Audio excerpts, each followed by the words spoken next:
guys, welcome back to my channel. So my name is Mariana and I do videos here and there. So today we are back in the kitchen. As you can tell, we are back with another meal. Today I am going to show you guys how to make pozole, and again, this is how I was taught how I make it and how we like it here in this household. But there are different ways to make pozole. I know there's pozole verde and pozole rojo. I know you can do pozole with chicken, pozole with res, con res.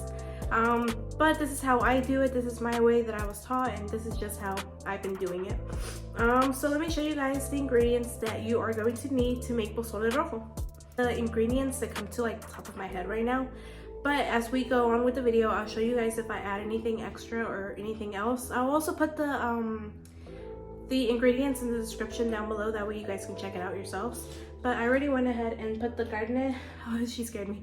I already went ahead and put the carne on the stove to cook just because it takes a while.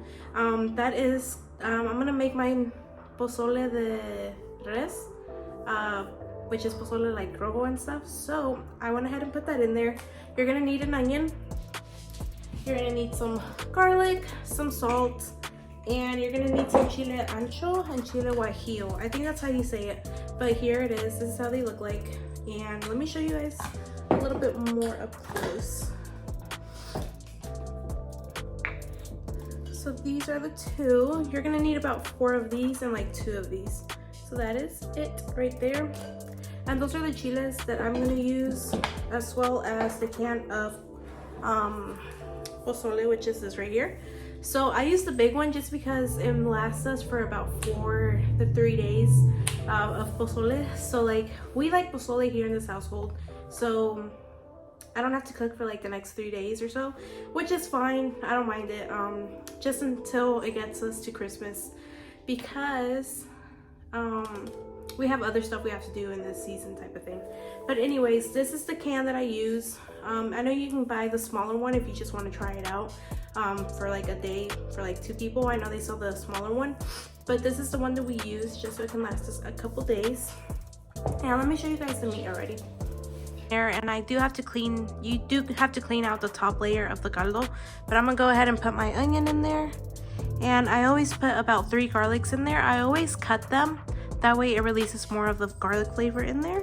Put those in there, and also go ahead and put some salt in your pozole or in your caldo. I do about 2 of these just to get it all in there. Carne is starting to like look like this, which is, you know, you want to go ahead and clean that out. Just get a little container and clean all that espuma off of it, just like that. And you want to see, you see how it looks clear now on that section that I cleaned? You just want to do that. But while that continues to cook, I put a pot with just water in there, that way we can put our chiles in there. For the chiles, I like to do about 4 of these. 1, 2, 3, 4. This one's tiny. So about 4 of those, and then about 2 of the other ones, like so. And that is all I use for chiles. Just gonna take out the seeds that are in there, and that's not how you hold a knife. But you just want to go ahead and take out all those seeds, and just do that for all of these. Just cut them down the middle. Once you take most of the chile seeds out, you can go ahead and put these in your water and let them boil for a couple minutes, and we'll come back to them here in a bit. So our chile is pretty much done. It's soft. It's been on there for about 10 minutes on high, so we're gonna go ahead and take it out. Here we have a strainer as well, which we'll use here in a minute. We're gonna go ahead and put the chiles in the blender. And there.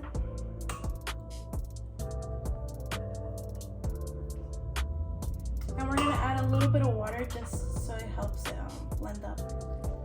And I go up to where it says 2 cups of water. That's where I put the chiles in.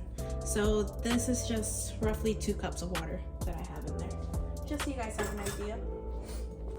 So I just want to show you guys what my cat does. This is literally what she does. She just sits there and waits for me. Sometimes I do have to kick her out, that way like no oil splashes on her, but that's usually what she does. Either that or she sits at my feet.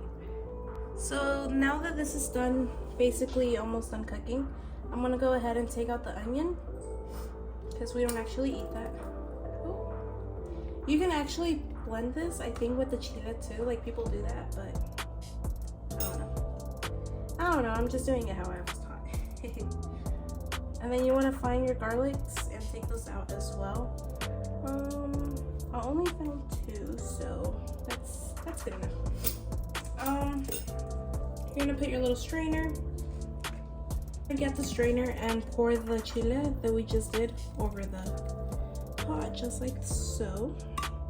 Get that all in there.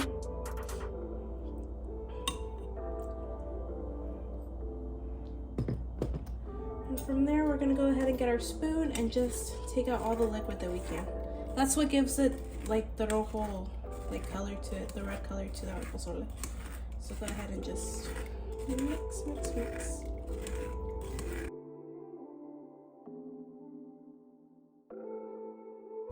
So now we have red in there, or red pozole, and we're gonna go ahead and add our can over here.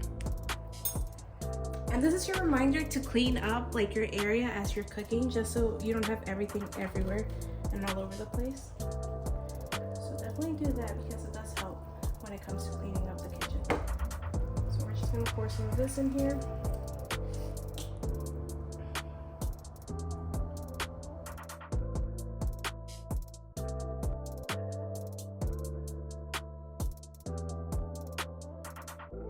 And then for the seasonings, I just get my little plate, and this is roughly what I use for every seasoning. It's just a spoon of this. I don't know how much it is, but it's like one of those little coffee spoons. I go ahead and put some of the, where is it? I put some garlic powder in there, about a spoon and a half, just because it is a lot of pozole. Get some onion powder. Do a spoon and a half. I get some adobo, some Mexican flavor on in there. Do about a spoon and a half. And then this is just garlic and salt. So we add some of this in there. So now we go ahead and add all our seasonings on in there. And don't forget your actual salt. So I actually add a good bit just because it is a big portion. And again, a small spoon is what I use. And then all the waste that we got from the caldo, the onion and the garlic, I put it in the can. That way we can throw this away. And I'll leave it here for now. And we're just gonna go ahead and mix that in.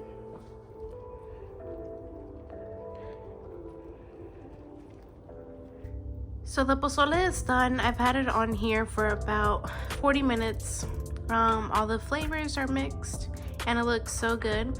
I'm just gonna go ahead and pour it into a bowl and show you guys the toppings for the pozole. So for the toppings, I do cabbage, but since we don't have any cabbage, we just have lettuce, which is fine as well.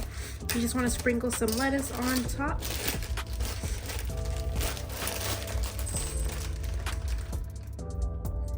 Some lettuce right on top. Like I said, cabbage is usually what we use. I also have some lime.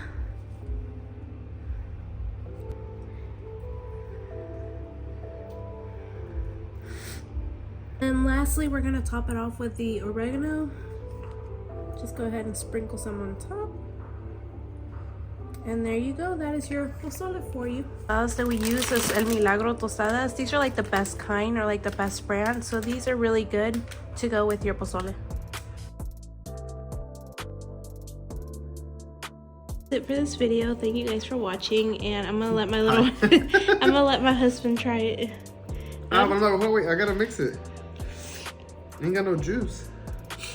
So his is really basic. So I add all the extra stuff to mine, and he just likes the pozole and like limon.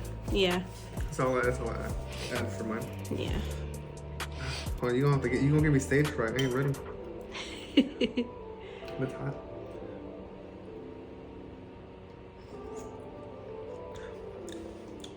Wait. I can't believe it's hot.